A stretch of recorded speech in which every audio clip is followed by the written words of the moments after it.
Bienvenue sur ma chaîne vidéo rencontre photographique et bon visionnage et n'hésitez pas à donner votre avis.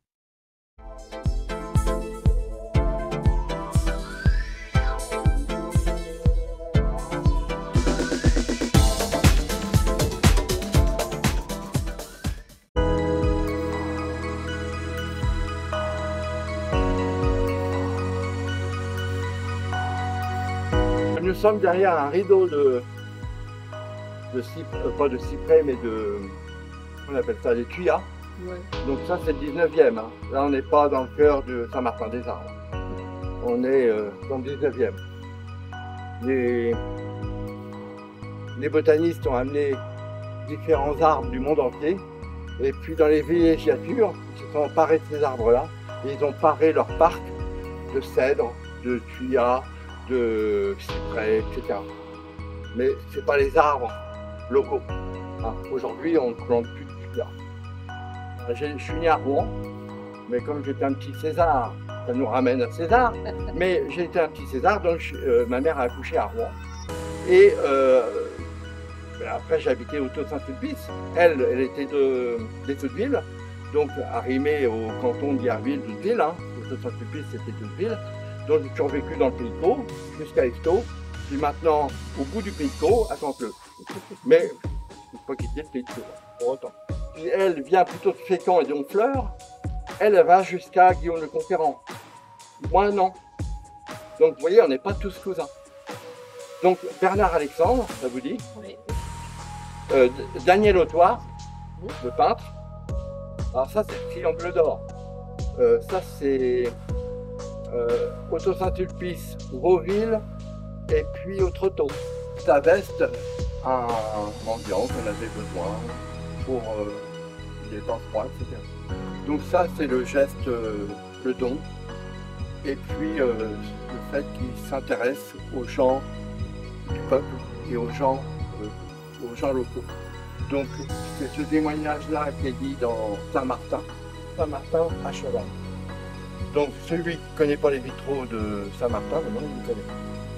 Du temps de son mandat, entre les années 90 et 2000 avant M. Ricoeur. Donc c'était un verger conservatoire. Madame Suzien aussi a fait une mare, on va y passer devant tout à l'heure. C'est une mare communale, donc qui récolte les eaux pour éviter que les versants, les bassins versants, viennent ensevelir en cas d'inondation le village. Donc la mare est essentielle. Il y en a eu jusqu'à 25 mares. Parce que le propriétaire, la première demeure bourgeoise du 19e, c'était le pavillon, donc au bout du bas. Le monsieur était amoureux, ça s'est pas fait. L'amoureuse éplorée, qui avait aussi de la richesse, fait construire l'identique du pavillon, orienté pavillon, l'ermitage orienté pavillon, pas loin de 300 mètres, il se voyait. Et donc elle surveillait, elle surveillait son ex. Elle organisait sa vie en fonction de son ex, dans l'axe de son ex. Faits et gestes, tout. Donc c'est même Suitner qui m'a raconté ça. Il y a un document qui en dit plus long, elle me le transmettra. Et puis moi j'essaierai de le publier dans l'article que je vais faire sur mon blog sur Saint-Martin aux Arbres. Mais c'est une histoire assez croustillante, c'est un petit secret du Pays de Caux.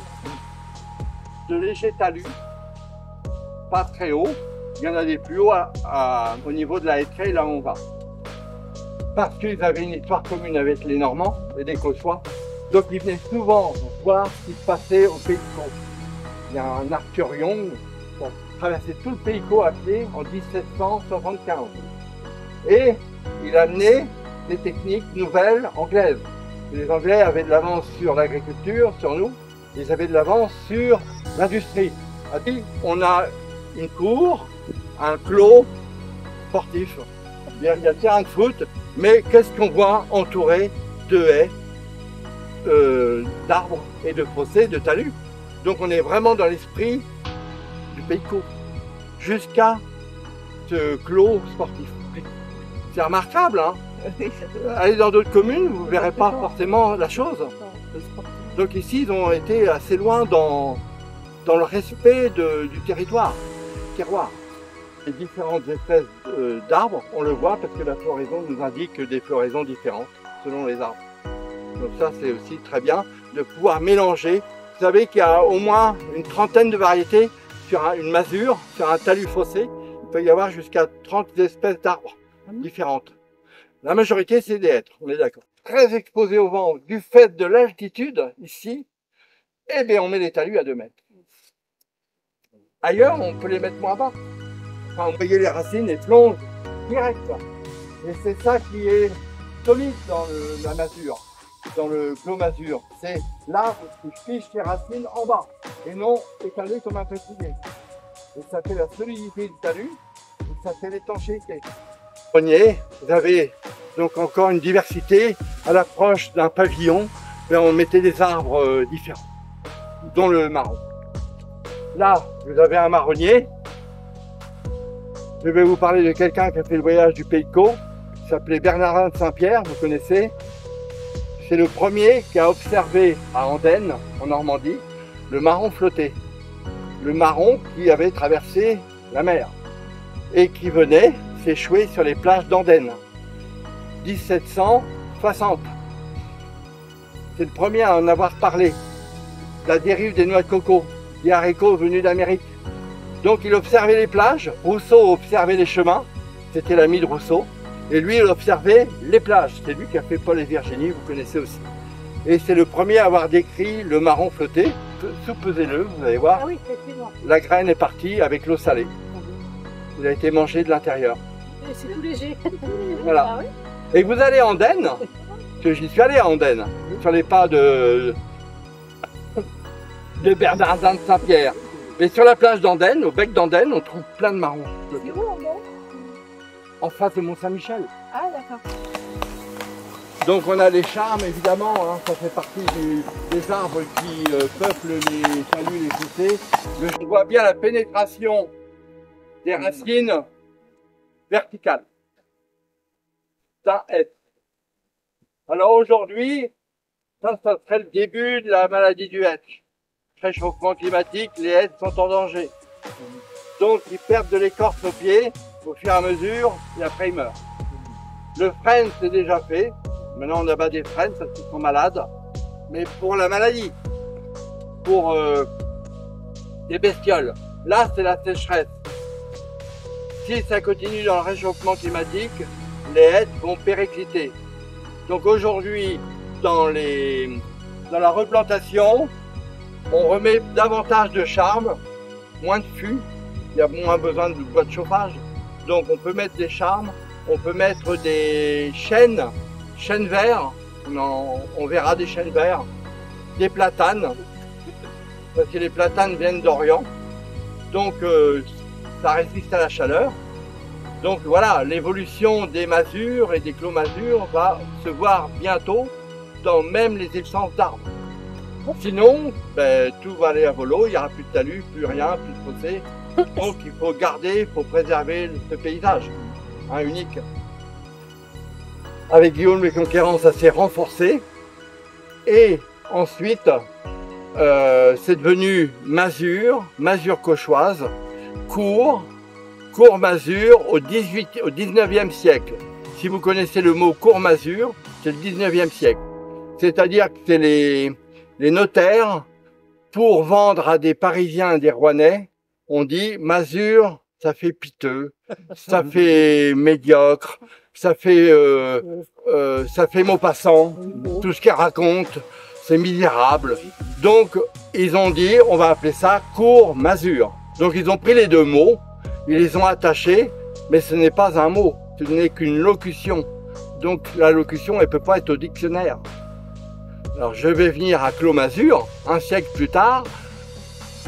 Deux architectes pour leur mémoire d'architecture, deux personnes du Vexin, amoureux du Pays de Caux, ont vu dans la cour Masure une autre locution, Clos Masure.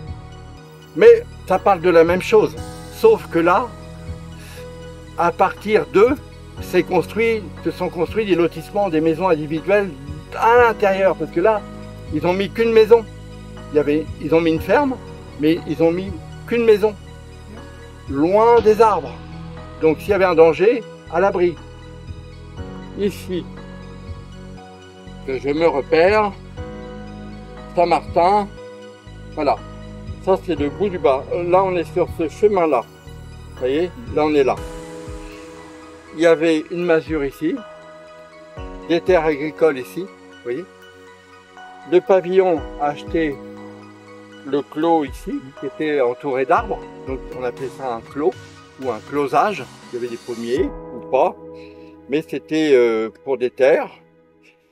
Et vous voyez Saint-Martin ici, le Caillebourg, les mares ici, le Bois-Robert et le château.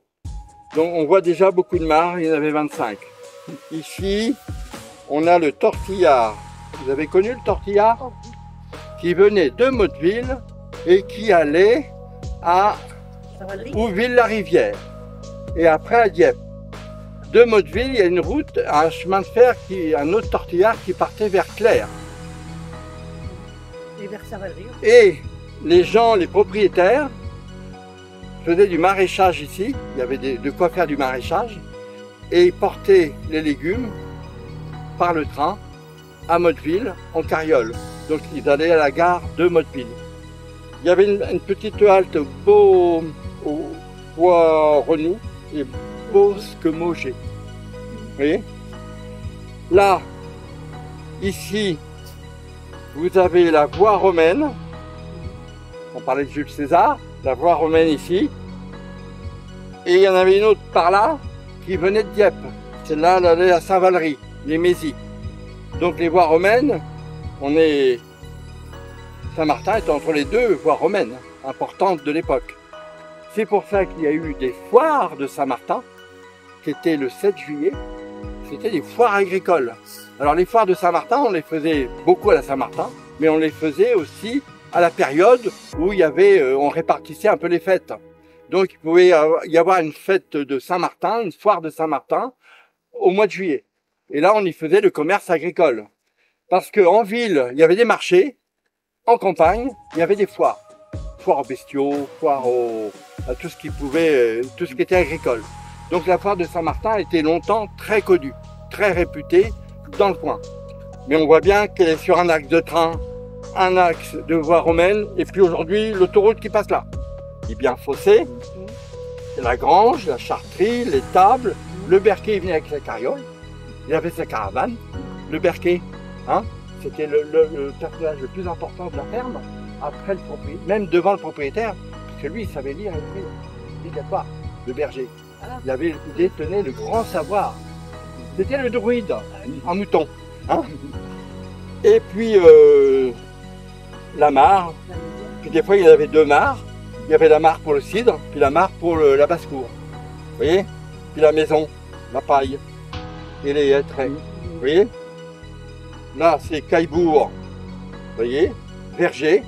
Alors là, on arrive au cidre. Parce que, vous voyez, là, Napoléon, il n'a pas dessiné les arbres. Mais là, c'était après Napoléon, on a remis les pommiers au cœur du sujet. 1832, on a dit, ces endroits-là, c'est aussi des pommiers, c'est aussi le cidre. La richesse du cidre, la richesse du pays de Caux. Non pas celle du pays d'Auge. Seules les pommes à cidre du pays de Caux ont été régénérées. Je vous ai parlé d'Olivier de Serres. Et au bout de plusieurs campagnes de greffe, à une époque, on greffait, et on arrivait à l'épuisement des pommiers, on arrivait à la maladie. Et donc au 19e siècle, à Frischménil, à Echtot et à Poix-Guillaume, ils ont régénéré un tiers des variétés de pommes à cidre de qualité exceptionnelle. Et ça a été fait à Echtot, essentiellement, avec Legrand, Despois, avec Varin, avec David, et puis Valentin. Ils ont régénéré quasiment, enfin surtout Legrand, énormément de pommes à cidre. Et là, il n'y avait pas la maladie. Et à l'époque, qu'est-ce qu'on avait? Des haies, des talus, il y avait des pommiers sauvages. Donc ils prenaient le sauvageon, ils greffaient dessus, et ils avaient la belle variété qui allait avec. Donc les Michelin, les Bisquets, les Marrons froids, les Martin Fessard, toutes ces pommes, quand on boit un fût du Pays de Caux, c'est ces pommes-là. Alors il faut savoir que si on a dit que les villages ont trouvé un nom comme Saint-Martin après la guerre entre Philippe Auguste et le roi d'Angleterre de l'époque. C'était Jean Santerre, il s'appelait, donc Château Gaillard, la défaite. Et on a fait des identités villageoises à ce moment-là. Après la guerre de 100 ans, quand les Anglais sont revenus, ils ont tout ravagé le pays de Caux, hein, je ne vous dis pas. Et donc, à la paix retrouvée, ils ont retrouvé la paix dans les masures. Et c'est là qu'ils ont mis les pommiers durablement. Il n'y avait plus de risque d'y avoir à nouveau la guerre. Et donc là, on a fait du cidre. Et en même temps, à cette époque-là, il y avait des mauvaises récoltes de céréales, d'orge, donc on ne pouvait plus faire de cervoise. Donc il fallait le pendant. C'était pas la bière, parce qu'on n'avait pas encore découvert le houblon. Donc ça ne pouvait être que, pas la vigne, parce que ça poussait mal ici, ça pouvait être que le cidre. Et donc on a pris tous les plants du Pays d'Auge et du Roumois, et on les a mis ici avec des sauvageons. Et c'est comme ça qu'il y a eu 3 millions d'arbres de pommiers ici. Ah. Je ne l'ai pas pris ici. Hein. Ça, c'est du sable à lapin, comme on dit dans le Pays de Caux. On se sert pour faire, ça c'est un petit secret du Pays de Caux, on se sert de ça, de cette poudre un peu sableuse, ferrugineuse aussi, entre les briques pour mettre dans le liant, pour faire de la brique une identité visuelle, pour pas que ça soit gris sur la brique. Avant on mettait ça, maintenant qui en met. Ceux qui font de la restauration. Ça c'est de la tourbe, vallée de Seine. Ici, à Yerville, on dit que de Saint-Martin à Yerville, c'était un grand marais. Donc il y avait des tourbières. Donc ça c'est la terre originelle. Celle-là, elle vient d'Orthoville. Pour assurer l'autorisation du département pour faire ça. Là, vous avez, donc c'est noir, hein. Là, vous avez Pays de Caux, Saint-Martin-aux-Arbres, la terre de la plaine. Donc, on est dans des limons argileux. Vous voyez? Une couleur, une belle couleur. Et j'en ai encore une autre. Ça, c'est la terre des fossés. Donc, un peu de la même couleur, plus fine, plus argileuse. Donc c'est un mélange de, là on est dans le limon, mélange de limon et d'argile. Qui vient d'où? De Sibérie, Quaternaire. Donc on remercie les Russes qui nous ont amené la terre. On leur dira pas. Hein. La mémorable pervenche de Rousseau, puisque quand il voyait, parce qu'il était tout le temps pour chasser, tout le temps en exil pour ses idées, il perdait femmes et enfants à chaque fois. Donc, pas parce qu'il n'aimait pas sa femme, mais c'était trop dangereux de voyager avec sa femme et ses enfants. Ça a été toute la critique de Voltaire auprès de Rousseau. Mais Rousseau, pour se souvenir de ses jours heureux avec Madame de Warens à Chambéry, dès qu'il voyait une pervenche, c'est lui qui a inventé Proust, la Madeleine. C'est-à-dire, dès qu'il voyait une pervenche, il se rappelait ses jours heureux pendant 10 ans à Chambéry avec Madame de Warens. Donc la Madeleine de Proust, elle est née avec Rousseau. Vous voyez, Chateaubriand, avant Rousseau, dès qu'il entendait le chant de la grive, il pensait à un souvenir heureux. La même chose, sur un autre registre. Flaubert, dès que Mme Bovary touchait la tabatière de son amant, elle pensait à ses jours heureux avec son amant. Et enfin, Proust avec sa Madeleine, le geste, rien que le geste, pas tant le goût, rien que le geste, ça lui rappelait le temps perdu.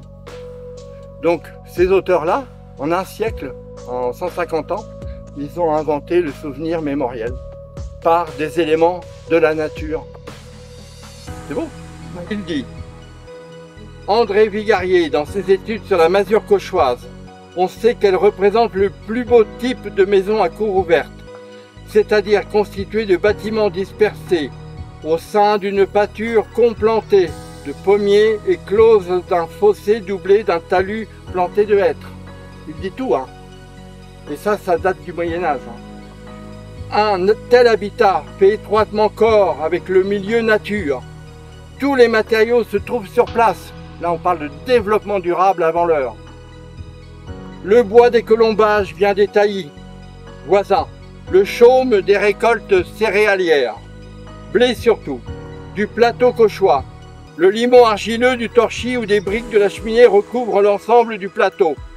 Et lorsqu'il est absent, il laisse apparaître l'argile à silex, le rouge que je vous ai montré tout à l'heure, sous-jacente.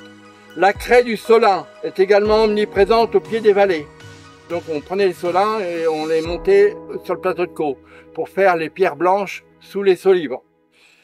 Tous ces matériaux sont remarquablement isothermes et imperméables à la pluie lorsque les techniques traditionnelles sont fidèlement respectées.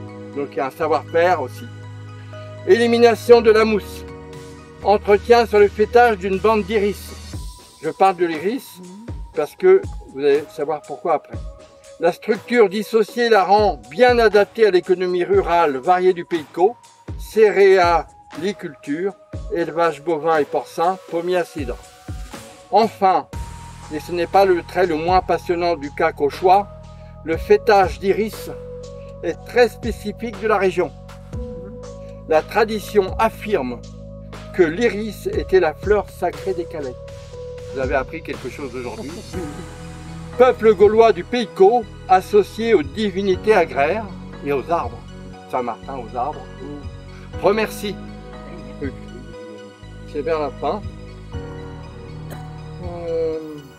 Alors, l'ermitage, on l'a fait. Ah, voilà. Le blason du curé de Saint-Martin aux arbres. Oui, on est loin de celui-là qui a été inventé en 2004. Ça, c'est 1732. Le trèfle, Saint-Martin, l'Irlande. Les divinités, rue du Bouilleur de Cru. Alors je vous cite une petite citation du Bouilleur de Cru, parce que c'est essentiel. C'est là qu'il y avait le Bouilleur de Cru, déjà. Mais le Bouilleur de Cru, voilà, ce qu'en dit Jehan le pauvre moine. Le trou normand consiste à boire, avant le rôti, un petit verre de calvados. Avant le rôti, mais en tout cas après le plat, le plus généreux, en sauce. Et retenez qu'il se boit d'un coup sec. C'est au contraire un ensoleillement rapide de l'estomac, de précieuses euphories digestives et l'hommage de tout homme de goût à la primauté de la cuisine normande. Voilà, c'est un bel hommage, après avec modération évidemment.